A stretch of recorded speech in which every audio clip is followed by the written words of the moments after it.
आपसे बातचीत करने जा रहा हूं परमेश्वर के वचन में से। बहुत ध्यान से सुनिएगा। अगर आप चूक गए तो शायद अपनी लाइफ में बहुत बड़ी चूक कर बैठेंगे। हालेलुया। इसलिए जब परमेश्वर का वचन होता है तो आपका पूरा ध्यान परमेश्वर की ओर हो। हालेलुया।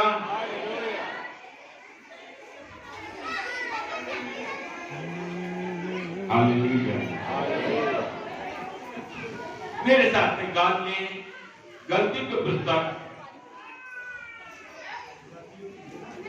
गलतियों की पुस्तक उसका 5 अध्याय।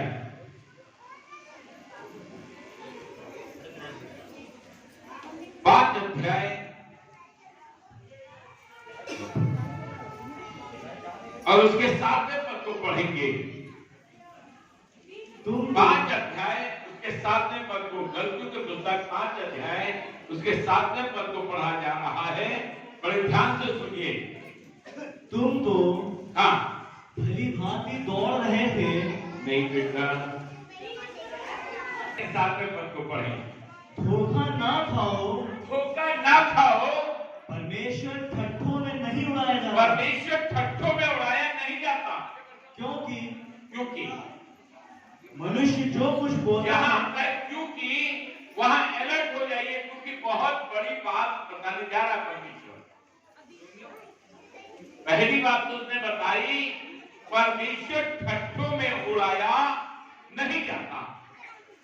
क्योंकि आगे बढ़े, मनुष्य जो कुछ बोता है, हाँ, मनुष्य जो कुछ बोता है वही काटेगा। वही काटेगा।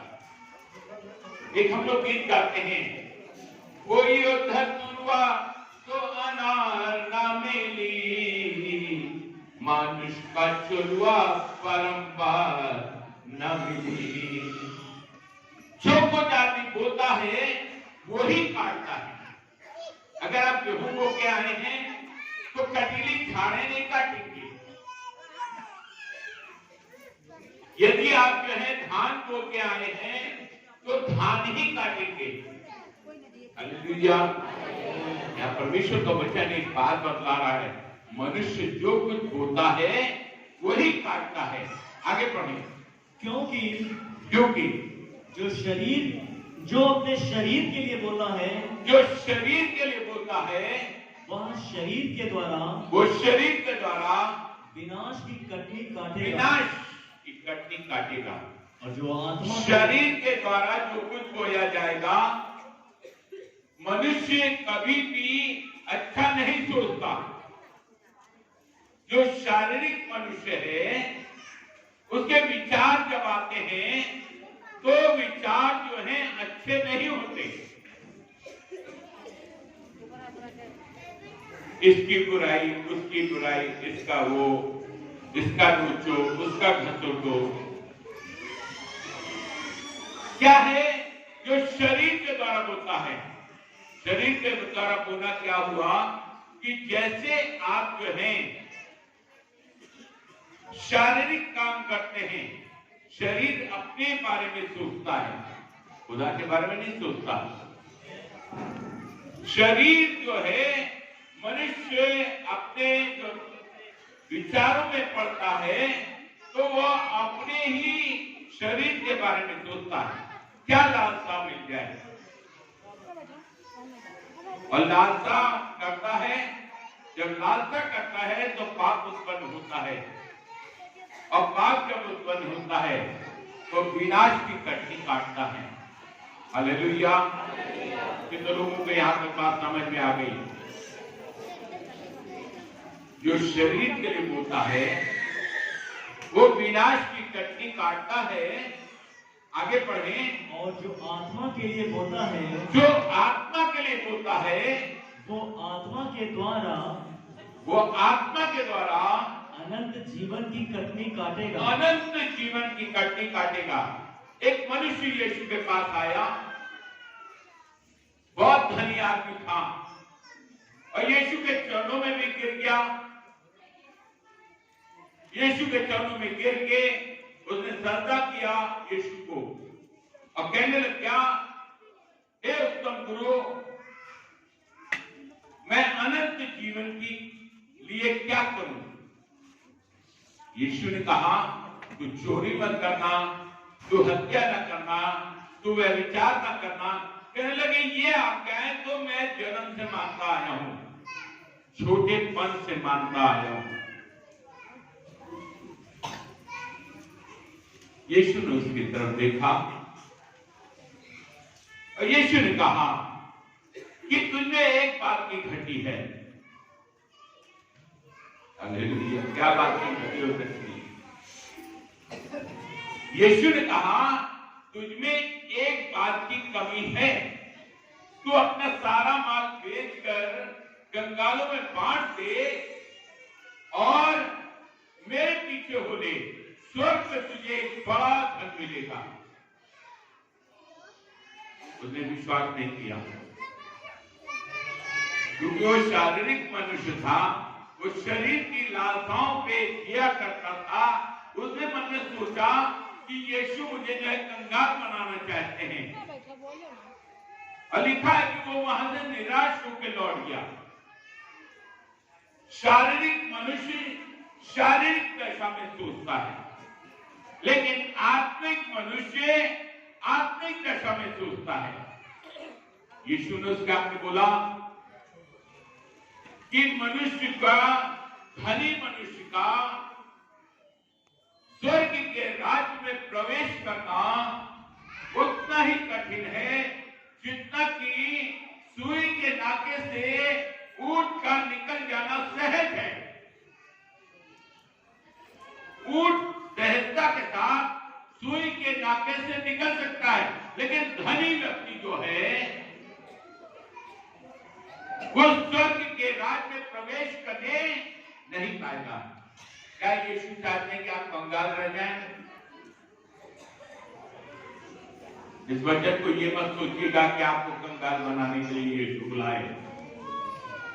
यीशु चाहते हैं तुम्हारे फैलाने से मेरे नाम की प्रतिष्ठा हो।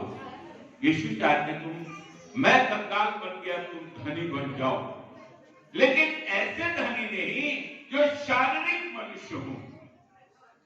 ऐसे धनी बन जाओ जो शरीर और आत्मा में धनी हो, शरीर में भी स्वस्थ हो और आत्मा से जोरावर हो। क्योंकि आत्मिक मनुष्य आत्मा की कटनी काटेगा। ये लिखा ना बेटा, यहाँ पे ये लिखा है कि जो शरीर के लिए होता है वो शारीरिक कटनी काटेगा। वो आदमी बहुत धनी था और वो आदमी जो है निराश होकर चला गया। वो सोचने लग गया प्रभु यीशु मसीह जो है मुझे कंगाल बनाना चाहते हैं, लेकिन परमेश्वर का वचन बतलाता है जितनों ने उसकी तरफ निगाह की उनके मुंह कभी काले नहीं हुए और वो कभी निर्धन नहीं हुए। उसने एक शब्द बोला, मुझे बहुत अच्छा ये पद लगता है, मैं बारंबार इस पद को जो प्रचार करता हूं। पहले मेरे राज धर्म की खोज करो। ये चीज उसे मालूम ही नहीं थी। हालेलुया, कस के बोले हालेलुया। पहले मेरे राज धर्म की खोज करो, दुनियावी चीजें तुम्हें यूं ही मिल जाएंगी। इस आदमी को बड़ा अफसोस हुआ और ये अफसोस करता हुआ यीशु के पास से चला गया, क्योंकि एक शारीरिक मनुष्य था, शरीर के लिए सोचता था।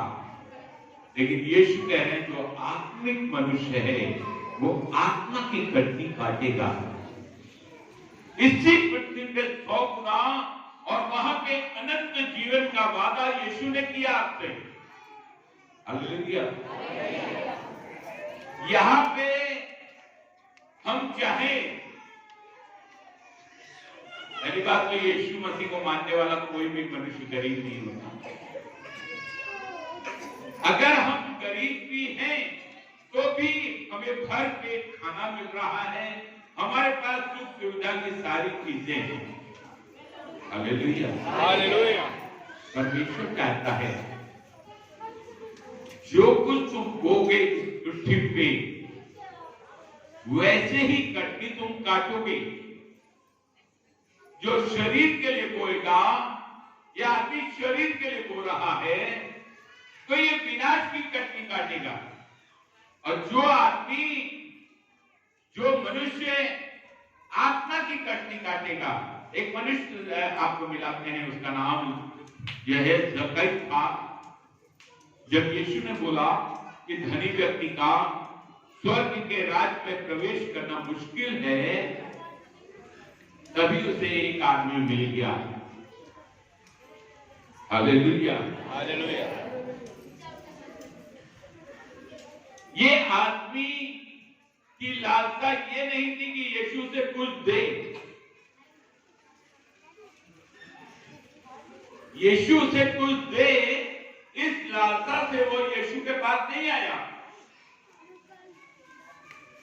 क्योंकि लिखा है कि वो धनी था, बहुत धनी था। वो टैक्स कमिश्नर था उस समय का। उसकी कामना क्या थी? उसकी कामना बहुत बड़ी कामना लेके नहीं आया था। वो एक ही कामना लेके आया था, वो यीशु को देखना। जक्कई नाम का जो आदमी था वो कद का नाथा था, और लिखा है कि बहुत धनी था, क्योंकि वो चुंगी लेने वालों का सरदार था, इस समय का टैक्स कमिश्नर। आई देखिए जक्कई ने क्या बोला और क्या पाया। इस आदमी ने तो बोया क्या, ये तो सब देख के भाग गया कि कहीं ऐसा ना हो कि यीशु मुझे कंगाल बना दे। और जब जक्कई यीशु के पास आया, जक्कई यीशु को देखना चाहता था। कोई बड़ी कामना नहीं, कोई डिमांड नहीं, कोई मांग नहीं, कुछ भी नहीं चाहता था। जो लिखा हुआ, क्या लिखा हुआ बेटा? लूका 19 अध्याय उसका 3रा पद। हाँ, लूका 19 अध्याय उसका 3रा पद। उसके 3रे पद में दर्ज है, वह यीशु को देखना चाहता था। वो यीशु को देखना चाहता था कि वह कौन सा है, वो कौन सा है, परंतु भीड़ के कारण देख ना सकता था, परंतु भीड़ के कारण देख न सका, क्योंकि वो नाटा था। क्योंकि वह नाटा था। तब उसको देखने के लिए वह आगे दौड़ तब उसको देखने के लिए उसने काम किया, अपने दिमाग चलाया यीशु को केवल देखने के लिए। वो यीशु को देखने के लिए उसने अपनी पद, प्रतिष्ठा, धन, दौलत सब दांव पे लगा दिया। यहां तक कि अपनी जान भी यीशु के लिए उसने दांव पे लगा दी। और वो एक कूलर के पेड़ पे चढ़ गया। जितने लोग जानते होंगे वो अच्छे से जानते हैं, कूलर का पेड़ मजबूत नहीं होता, कभी भी टूट जाए, कभी भी आदमी मर जाए, गिर के मर जाए, लेकिन उसने इसकी परवाह नहीं की। उसकी कामना क्या थी भैया? क्या कामना थी? यीशु को देखना, केवल यीशु को, क्योंकि नाटा था, इसलिए उसे मालूम था यीशु इस जगह से होके जाएंगे। तो वो यीशु को देखने के लिए एक कूलर के पेड़ पे चढ़ गया। आज अगर किसी कमिश्नर से आप कहें कि कूलर के पेड़ पे क्या यहां से यीशु जाने वाले हैं, लाइन में खड़े हो जाओ, तो कहेगा हट यहां से, क्योंकि वो खुद ही को होना नहीं चाहता। वो यही कहेगा कि हटो मेरे रास्ते से, मैं कमिश्नर हूं, मैं कहीं भी खड़ा हूं। लेकिन उसने क्या काम किया? जक्कई ने काम किया। उसने अपने पद, प्रतिष्ठा, मान, सम्मान, धन, दौलत सब दांव पे लगा दिया। अगर मान लो जक्कई उस डाल पे टूटने पे गिर जाता, मर जाता, तो उस समय का टैक्स कमिश्नर था, चुंगी लेने वालों का सरदार था। क्या लिखा हुआ बेटा? चुंगी लेने वालों का जो चुंगी लेने वालों का सरदार था और धनी था। बहुत धनी था। चुंगी लेने वालों का सरदार था प्लस धनी था। हालेलुया। इससे पहले यीशु ने उस तरफ पन्ने पर पढ़ देंगे, उधर के पन्ने की इसी में उस तरफ देखें, एक कहिए क्या कहा यीशु ने क्या फरमाया था? परमेश्वर के राज्य में धनवान के प्रवेश करने में ऊँट का सुई के नाके में से निकल जाना। हाँ, ऊँट आसानी से सुई के नाके से निकल जाएगा, परंतु धनी व्यक्ति जो है परमेश्वर के राज्य में प्रवेश नहीं करेगा। हालेलुया। लेकिन ये मनुष्य एक संदेश देके जा रहा है कि धनी होना कोई पाप नहीं है। हम धनी हैं, हर चीज हमारे पास में, पद प्रतिष्ठा, मान सम्मान, धन दौलत सब कुछ है।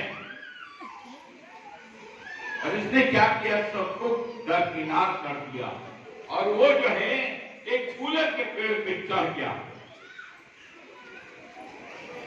और कूलर के पेड़ पे जब यीशु नीचे आए तो यीशु ने क्या कहा?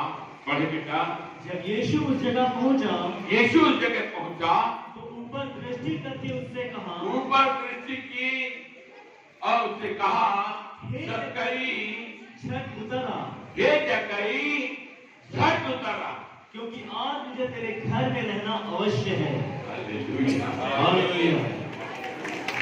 क्या किया उसने? वो कर दिखाया, वो बोल दिया जिसकी कल्पना यीशु भी नहीं कर रहे थे। दस सोचा जाए वो उसकी कल्पना तो यीशु को भी नहीं थी कि वो अपने पद प्रतिष्ठा, मान सम्मान सब कुछ छोड़ के एक कूलर के पेड़ पे चढ़ जाएगा। और यीशु वहीं पे थम गए और यीशु ने कहा, क्या कहा यीशु ने?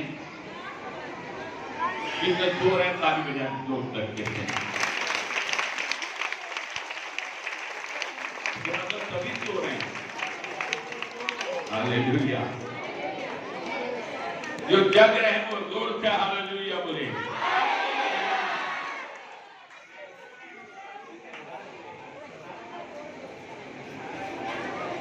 क्या पहला पद पढ़ा था? जो शरीरी लोग हैं वो शरीर के द्वारा विनाश की कटनी काटेंगे और जो आत्मिक मनुष्य हैं वो आत्मा के द्वारा अनंत जीवन की कटनी काटेंगे। और ये यहाँ पे जो जक्कई आदमी मिला है इसके बारे में ये दर्ज नहीं कि ये आत्मिक मनुष्य था। लिखा है नहीं लिखा ना, बट लेकिन इसने एक काम कर दिखाया। इसने एक काम कर दिया जो बड़े बड़े लोग नहीं कर पाते। धनी व्यक्ति है, मान सम्मान है, टैक्स कमिश्नर है, लेकिन उसके बावजूद यीशु के लिए वो पेड़ पे चढ़ गया। और यीशु ने कहा, झट नीचे उतरा। जक्कई क्या कर? झट नीचे उतरा, आज मुझे तेरे घर चलना है। यदि आप जो है अपने मान प्रतिष्ठा और घर को किनारे रख दीजिए और जिस समय आप आत्मिक मनुष्य हो जाएंगे, यीशु कहेगा आपके घर चलना, मुझे आपके घर। और वो यीशु को कैसे ले गया? अरे फंस गए बाबा, लियो यीशु अपने घर आए। नहीं, क्या दर्द है? वह तुरंत उतरकर आनंद से, कैसे? आनंद से, खुशी। आपके घर अगर यीशु आएगा तो कैसे ले जाओगे? चलो अब संगीत गाली देने सुनते हैं, लेकिन हम चलो ले चलते नहीं। जैसे कहेंगे आनंद से यीशु मसीह मेरे साथ आ रहा है, दुनिया का सृष्टि करता परमेश्वर मेरे साथ आ रहा है।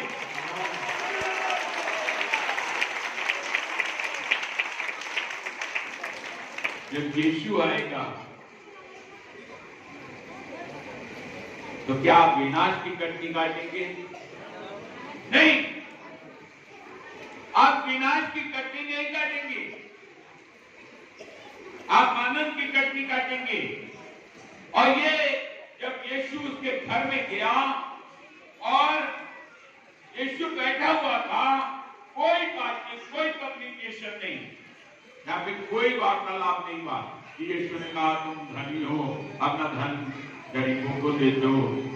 उस धनी व्यक्ति से कहा था, उसने यीशु की सुनी नहीं, क्योंकि वो शारीरिक मनुष्य था।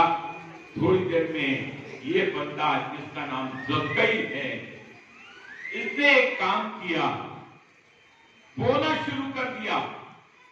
सबसे पहले उसने क्या कहा? इसने कहा कि जो कुछ मेरा है उसका आधी संपत्ति मैं गरीबों में बांट देता हूं। वो दिया। मालूम है कि जब हम स्वर्ग में जाएंगे तो स्वर्ग में आनंद की कटनी काटेंगे। हालेलुया। हम बोने को पर ध्यान नहीं देते। लिखा है जो कुछ तुम बोगे वैसा ही काटोगे।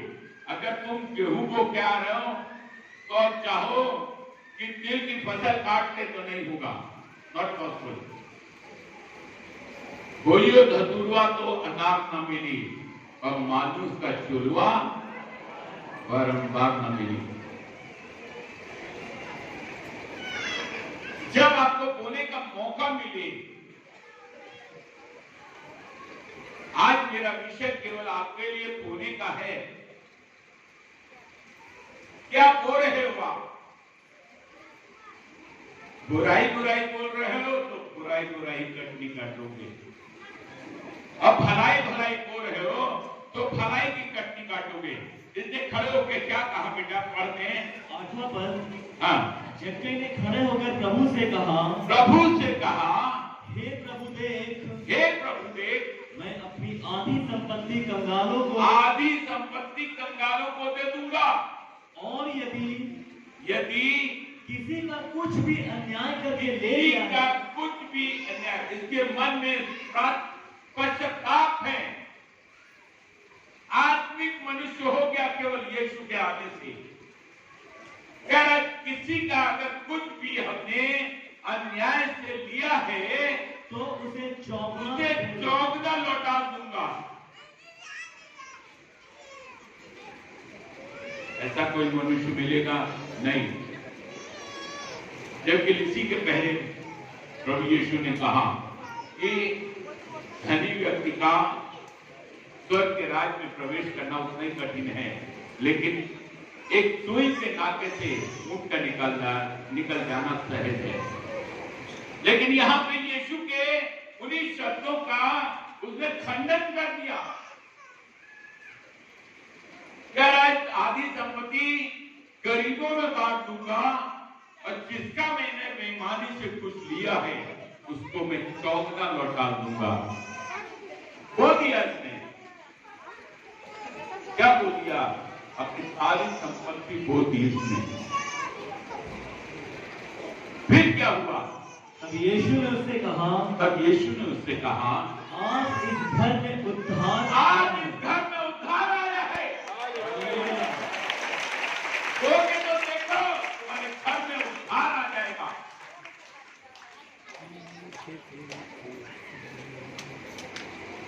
होने का अवसर आपके पास है,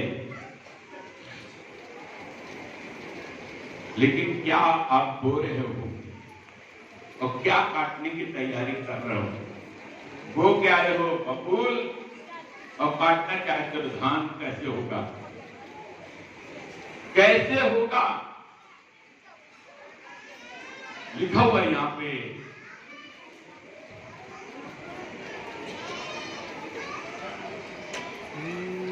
नौ पद को पढ़ेंगे, 6 अध्याय के 9 पद को। हाँ, हम भले काम करने में साहस ना छोड़े। हाँ, क्या करें? हम भले काम करने में भले काम करने में साहस ना छोड़े, साहस न छोड़ें, क्योंकि यदि हम ढीले ना हो हाँ, तो ठीक समय पर कटनी काटेंगे। Hallelujah, hallelujah. ठीक समय पर कटनी काटेंगे। भले काम करने में अगर हम जो हैं ढीले ना पड़े, अरे ये काम मुझसे नहीं होगा, भला काम। अरे बाइबल बताती है जो मैं भला काम करना चाहता हूं कर नहीं पाता और बुरा काम मुझसे हो जाता है कि नहीं। यहाँ बाइबल आपको इंकरेज कर रही है किस बात के लिए? भले काम करने में ढीले ना पड़े, क्योंकि यदि हम ढीले ना हो तो ठीक समय पर कटनी काटेंगे। ठीक समय पर कटनी काटेंगे। भले काम है क्या? भले काम यहां पर दिए हुए हैं।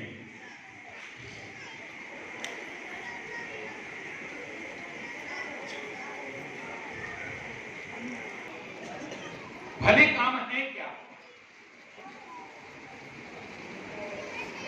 इसी के 5वें अध्याय के 23 पद को पढ़ें। नम्रता और संयम है। ऐसे ऐसे कामों के विरोध में कोई व्यवस्था नहीं है। हाँ, नम्रता और संयम के विरोध में कोई व्यवस्था नहीं चलती। कोई आपका विरोधी नहीं होगा। अगर आप नर्म हैं और आप संयमी पुरुष या स्त्री हैं तो आपके विरोध में कोई खड़ा होने का साहस नहीं करेगा। कोई भी नहीं करेगा। आप ठीक समय पर कटनी काटोगे। अवसर तो सबको मिलता है, लिखा हुआ यहां अवसर जब मिले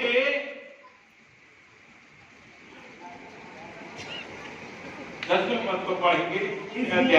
इसलिए जहां तक अवसर मिले, इसलिए कोई बोलेगा इसलिए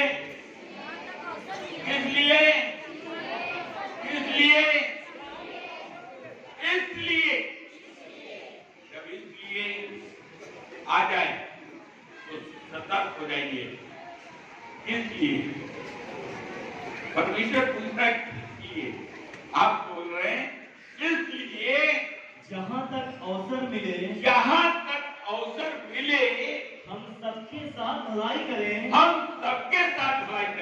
एक मनुष्य के साथ नहीं, पूरी दुनिया के लिए भलाई करें। इसलिए हमें जब अवसर मिले तो हम सबके साथ भलाई करें। विशेष करके विश्वासी भाइयों के साथ करें। हालेलुया। जो आत्मा के द्वारा बोलते हैं वो आत्मा की कटनी काटेंगे। इसलिए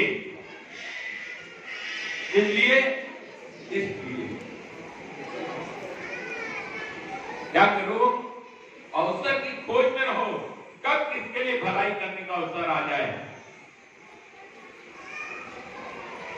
भलाई का, नम्रता और दीनता का कोई विरोध नहीं करेगा। इसलिए अवसर की खोज में रहो कि किसके लिए भलाई कर सकते हो और विशेष करके विश्वासी भाई बहनों के साथ भलाई करो। एक मनुष्य से मिलाते हैं। ये मनुष्य जो है सामरी व्यक्ति था। ये आपको मिल जाएगा।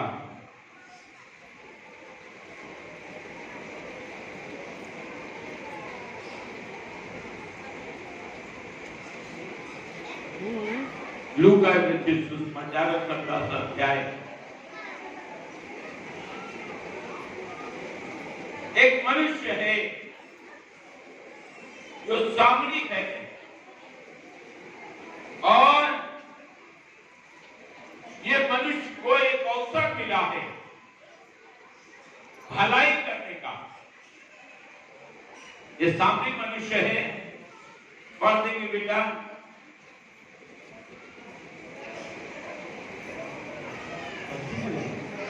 आप 25 से ही पढ़ दीजिए। और देखो, और देखो, एक व्यवस्थापक उठा एक व्यवस्थापक था और ये कहकर उसकी परीक्षा करने लगा, उसकी परीक्षा करने लगा। किसकी? यीशु की। हे गुरु, हे गुरु, अनंत जीवन का वारिस होने के लिए मैं क्या करूं? हाँ, क्या करने के लिए? जीवन का, अनंत जीवन का वारिस होने के लिए मैं क्या करूं? सबको अनंत जीवन चाहिए है। देखो तो तुम वो क्या रहे हो? Hallelujah, hallelujah. एक व्यवस्थापक था वो। मैं जब इस पद को पढ़ता हूं तो मुझे बड़ी हंसी आती है, क्योंकि ये एक व्यवस्थापक था और यीशु के पास आया और कहने लग गया कि मैं अनंत जीवन के लिए क्या करूं? ये जीवन तो आपको 60 साल, 70 साल, 100 साल तक का है, लेकिन इसके बाद एक लंबा जीवन है जिसे अनंत जीवन बोलते हैं। यदि आप इस जीवन में नम्रता और संयम के साथ चलेंगे, चोरी बेईमानी से बचे रहेंगे, दुनियावी बुराइयों से बचे रहेंगे, तो आप अनंत जीवन की कटनी काटेंगे। और ये व्यवस्थापक उससे पूछ रहा है कि हे गुरु, हम क्या करें? फिर क्या हुआ? उसने उससे कहा, व्यवस्था में क्या लिखा है? व्यवस्था में क्या लिखा है? तू कैसे पढ़ता है? हाँ। उसने उत्तर दिया, तू प्रभु अपने परमेश्वर से, प्रभु परमेश्वर से अपने सारे मन, अपने सारे प्राण और अपनी सारी शक्ति से और अपनी सारी बुद्धि के साथ प्रेम रख और अपने पड़ोसी से अपने समान प्रेम कर। हमने क्या फॉर्मूला बनाया? जो शरीर के अनुसार करते हैं वो क्या फॉर्मूले में करते हैं? वो ना तो खुदा से डरते हैं और ना ही किसी मनुष्य की परवाह करते हैं। वो करते क्या है कि पड़ोस में रोज लड़ाई झगड़ा, रोज क्यों अनिता बहन, झगड़ा नहीं करेंगे तो खाना कैसे जमूंगा? लेकिन यीशु क्या कह रहे? पूरे मन पूरी आत्मा से अपने परमेश्वर यहोवा से प्रेम कर और दूसरी आज्ञा अपने पड़ोसी से अपने समान प्रेम कर। आगे पढ़िए। उसने उससे कहा, तूने ठीक उत्तर दिया है। यही कर तो तू जीवित रहेगा। परंतु उसने अपने आप को धर्मी ठहराने की इच्छा से यीशु से पूछा। तो ये मेन मुद्दा है। एक यीशु से व्यवस्थापक पूछ रहा है, मेन मुद्दा क्या कह रहा है? तो मेरा पड़ोसी कौन है? ये बताओ। पड़ोसी खेलने के लिए यीशु मसीह बता रहे हो, लेकिन तेरा पड़ोसी है कौन? ऐसा चिंता की बात क्यों बहना? ऐसा चिंता की बात, आखिर पड़ोसी है कौन? अरे बहन के पड़ोसी तो एक भाई हैं जो बगल में यहां बैठे हुए। पहला पड़ोसी कौन है? पति और बच्चे।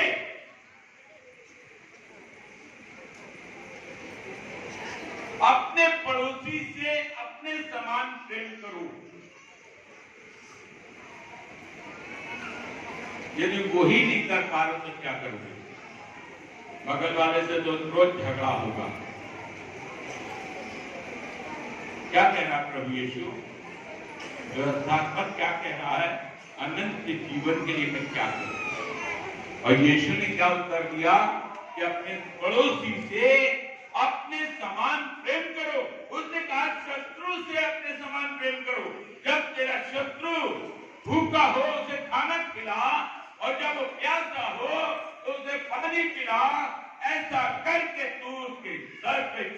हुए अंगारों का ढेर लगा देगा। हालेलुया।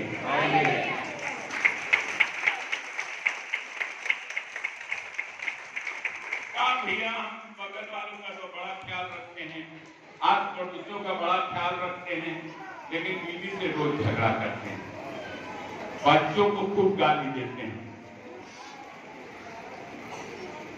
हालेलुया। तुम्हारा प्रेम ये नहीं है। यीशु मसीह इस प्रेम के बारे में नहीं सिखा रहे। उसने कहा मेरा पड़ोसी कौन है? क्या लिखा है? तो मेरा पड़ोसी कौन है? मेरा पड़ोसी कौन है? यीशु ने उत्तर दिया, यीशु ने उत्तर दिया, एक मनुष्य यरूशलेम से यरीहो को यरूशलेम से यरीहो की तरफ जा रहा था कि डाकुओं ने घेर के मारा पीटा और उसे अधमरा करके छोड़ दिया। और ऐसा हुआ कि उसी मार्ग से एक याजक जा रहा था। एक याजक मतलब जैसे मैं हूँ पादरी, एक पादरी जा रहा था, एक याजक जा रहा था, परंतु उसे देख के कतरा कर चला गया। देख के कतरा के, अरे ये पढ़िए तो पढ़ी रहने तो मर जाएगी, अच्छा रहेगा। नहीं, याजक छोड़ सकता है। याजक ने छोड़ दिया उसे और कतरा के निकल गए। इसी रीति से एक लेवी उस जगह पर आया। एक लेवी भी उस जगह पर आया, वहां भी उसे देख के कतरा कर चला गया। वो भी देख के कतरा के चला गया। परंतु एक सामरी यात्री उस जगह से निकला और उसे देख कर तरस खाया। उसने उसके पास आके उसके घाव पे तेल और दाखरस डाल के पट्टियां बांधी और अपनी सवारी पर चढ़ा के सराय में ले गया और उसकी सेवा टहल की। उसे मौका मिल गया। एक सामरी व्यक्ति को मौका तो एक पादरी को भी मिला था, एक याजक को मिला था, एक लेवी को भी मिला था, लेकिन अवसर को गंवा दिया। ये काम तो याजक भी कर सकता था, तेल लगाता, मरहम पट्टी करता, उसे डॉक्टर के पास ले जाता, कर सकता था ना भैया। लेकिन जैसा लिखा है, अवसर को मत गवाओ। भला काम करने का अवसर मिले तो उसे मत गवाओ। ये सामरी व्यक्ति ने उस घायल मनुष्य को, घाव को, पट्टियों को धोया और उसको जो है तेल लगाया और उसको अपनी सवारी पर बैठा के एक सराय में ले गया। क्या लिखा है?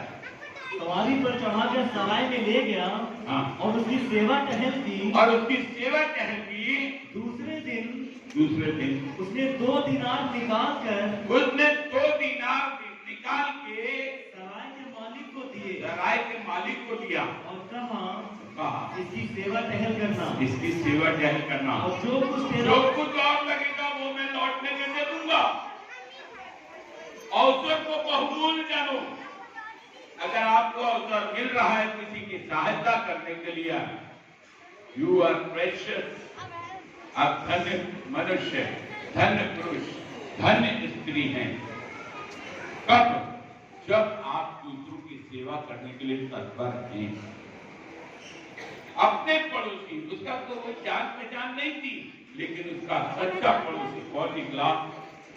तो सामने मनुष्य। लिखा है, अवसर को मत खो। अरे कोई धसुआ तो अनार ना मिली और मानुष का चोलवा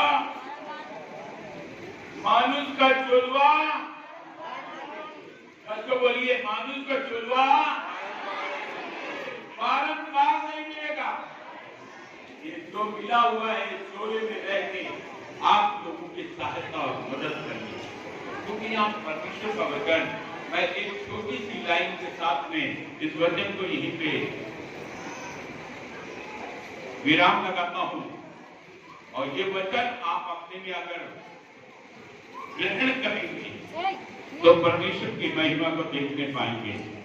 हालेलुया, हालेलुया। यहाँ पे क्या लिखा हुआ है? इसलिए जहां तक अवसर मिले हम सबके साथ भलाई करें और विशेष करके विश्वासियों के साथ। वचन क्या मैं छोड़ रहा हूं? गलतियों को पुस्तक 6 अध्याय उसके 10वें पद को मैं आपके लिए छोड़ रहा हूं। क्या करना है? कोई मुझे बताएगा इस वचन को? कोई मुझे बताएगा इस वचन को?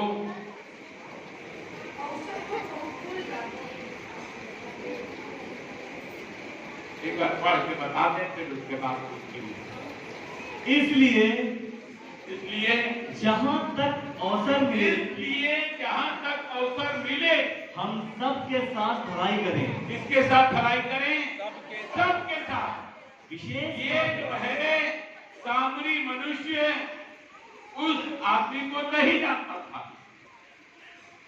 मतलब उसने अवसर का लाभ उठा के उस सामरी मनुष्य की सहायता की और आज इस बाइबल के अंदर उसका नाम दर्ज है, दयालु सामरी के नाम से। तो क्या करें? फिर से बोले पद को। इसलिए मेरे पीछे बोलिए कस के। इसलिए अवसर को मूल्य जान के सबकी सहायता करें, विशेष करके विश्वासियों की, विशेष करके विश्वासियों की। प्रभु आपका आशीष दे। आइए प्रार्थना करें और